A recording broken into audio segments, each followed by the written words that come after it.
Que saudade de você! No nosso canal YouTube Eli Correia Oficial. Gente, no rádio às 14h, a maior audiência e o maior sucesso no canal YouTube. Vamos, se inscreva no canal do Eli Correia Oficial. E, dê aquele like, acione o sininho tocou.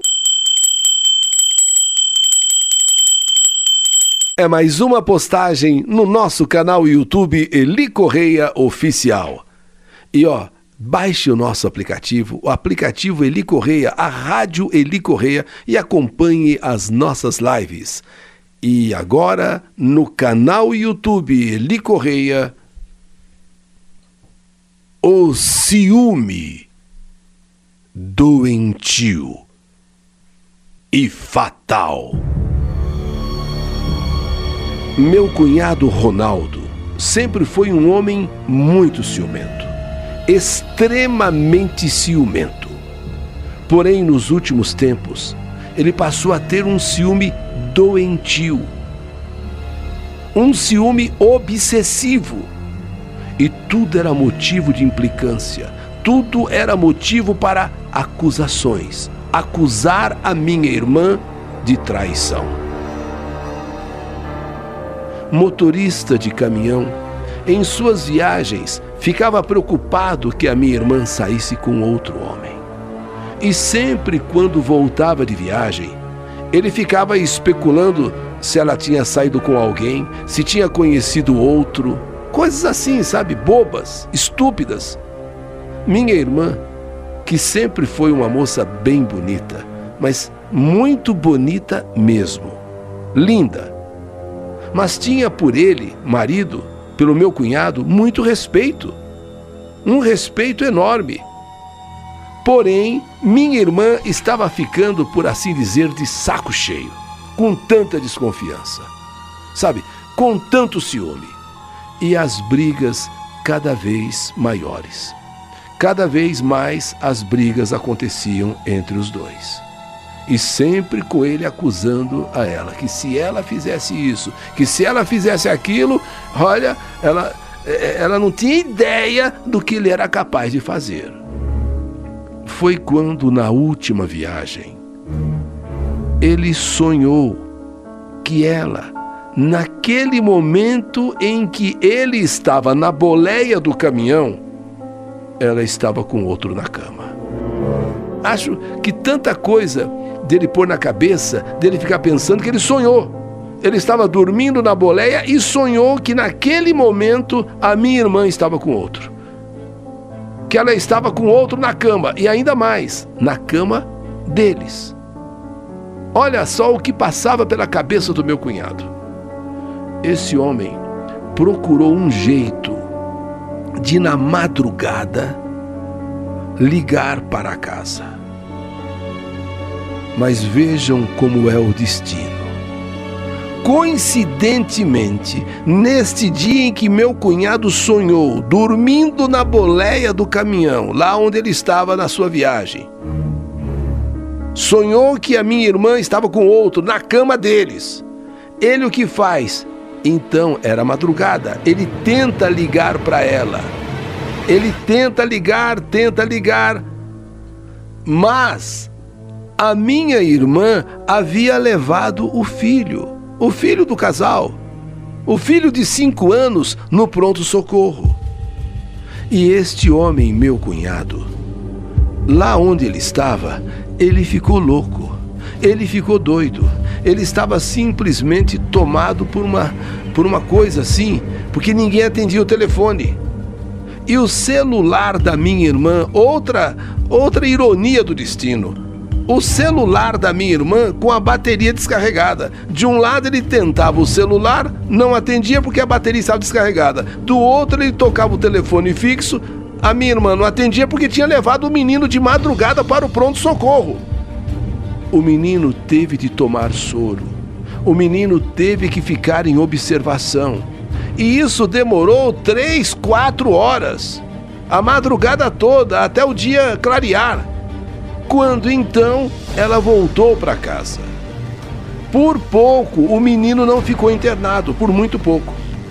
chegando em casa, não demorou muito, o meu cunhado ligou. Aliás, ele vinha ligando o tempo todo. Então ela chegou em casa, dali a pouco tocou o telefone. Olha, devia ser mais ou menos umas 30 ligações dele no fixo e umas 30 ligações no celular. E assim que ela atendeu, do outro lado, onde ele estava, já foi gritando: com quem você estava, sua ordinária? Com quem que você estava transando, sua vagabunda? Eu vou entregar a carga, e já vou voltar e vou acertar as contas com você, sua traidora, sua mulher à toa.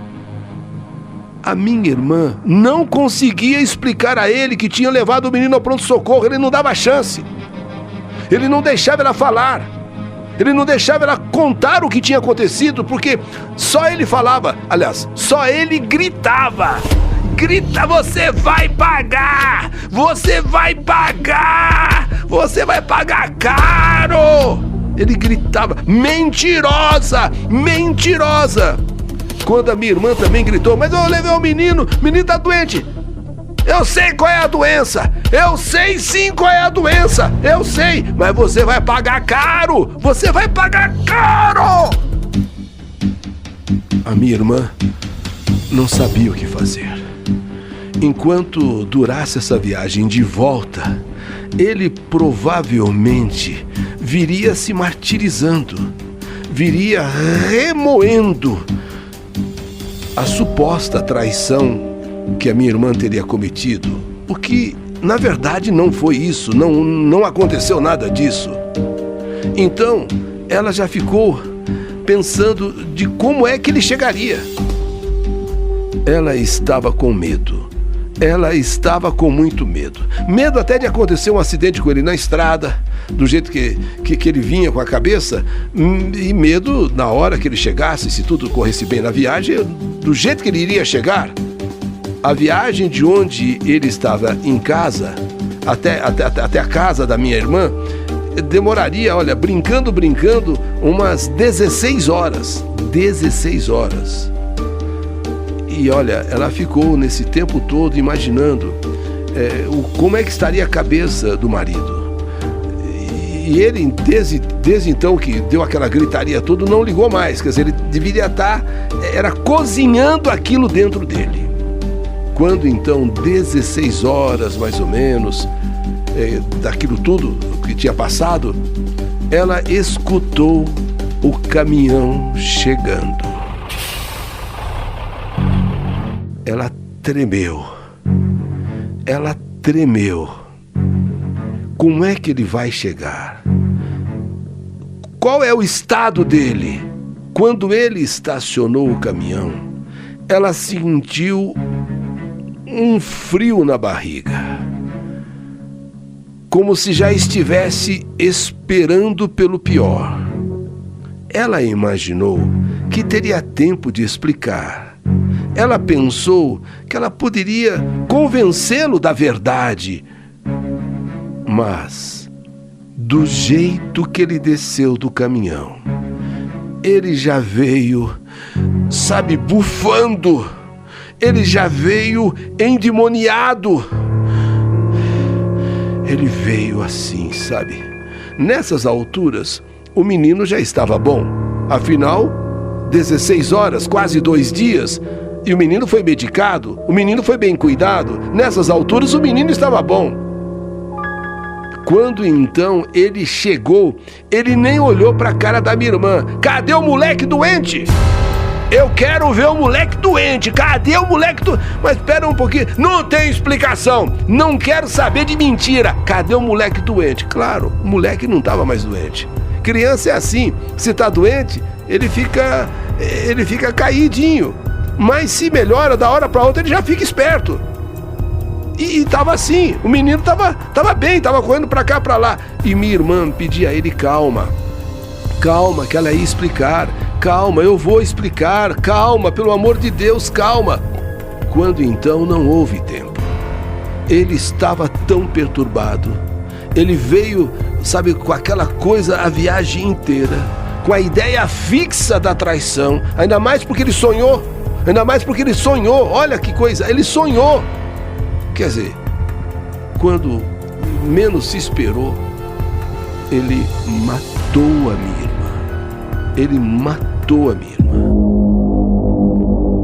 Ele simplesmente acabou com a vida dela sem que ela pudesse explicar, sem que ela pudesse realmente justificar não estar em casa naquela madrugada, justificar porque não atendeu o fixo, porque não atendeu o celular. Ele a matou, ele dizimou a vida dela, ele acabou com a vida dela, matou.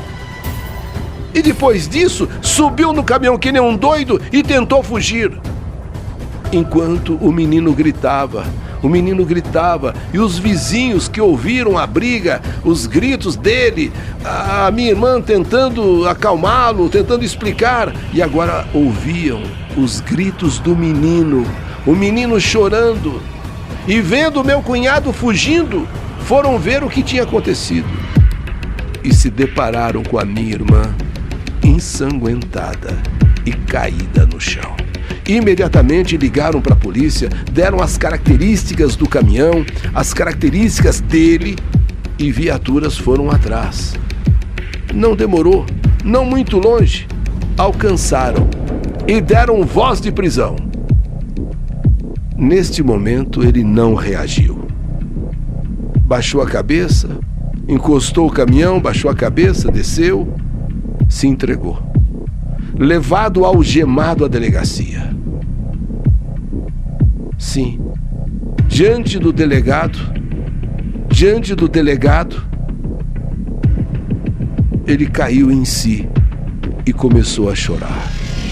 Começou a chorar e confessou que tinha matado a mulher. Ele não escondeu, não foi eu mesmo, eu infelizmente. Aí ele caiu em si. E começou a chorar, mas chorava copiosamente, arrependido e confessando para o delegado que de fato tinha matado a mulher. Nessa hora, já arrependido do que tinha feito, o delegado mostra a ele a receita médica e os exames pelos quais o menino passou lá no pronto-socorro, os exames que foram feitos e a receita médica constatando que ela, a minha irmã, havia levado mesmo o filho ao pronto-socorro. O menino tinha inclusive tomado soro 3-4 horas. Estava ali tudo documentado no pronto-socorro. O delegado estava com tudo isso em mãos e mostrou para ele: olha aqui que você fez, você matou uma inocente. Você acabou com a vida de uma inocente. E meu cunhado, vendo ali os exames feitos no menino, no filho, vendo ali a receita dos remédios, ele que já estava arrependido, ele que chorava, dizendo que realmente matou, mas ele estava arrependido, ele perdeu a cabeça. Agora, diante da receita médica, diante dos exames, provando realmente que a mulher não o traía, que não estava traindo, que a mulher, a esposa, a minha irmã, sua esposa, estava realmente com o filho no pronto-socorro,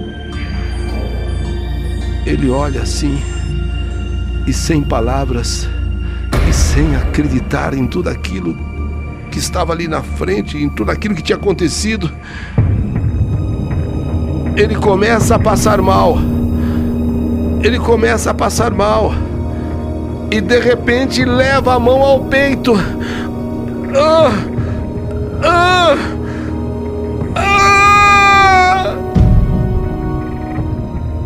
Ali, naquele instante, meu cunhado estava sofrendo um infarto fulminante diante do delegado e dos policiais. Correria na delegacia. Leva o meu cunhado urgente para o pronto-socorro mais próximo da delegacia. Mas nada puderam fazer. Ele já deu entrada morto. Matou a esposa, minha irmã, inocente das acusações que ele fazia. Ele matou e pagou com a própria vida a morte que ele provocou. Deus não o deixou viver. Sofreu um infarte fulminante. Quem mais sofre hoje? Quem mais sofre é o meu sobrinho, Alexandre. Perdeu a mãe, perdeu o pai. Mas é criado por nós com todo amor, com toda paixão. Minha irmã Celeste, a injustiça foi reparada, se não pela justiça do homem, mas pela justiça de Deus, pela justiça divina. Irmã querida, eu imagino o que você passava e o que você passou nessas horas que antecederam a sua morte. Você estava com medo e tinha razão. Ele matou. Ele morreu. Ele pagou. Mais uma história que a vida escreveu.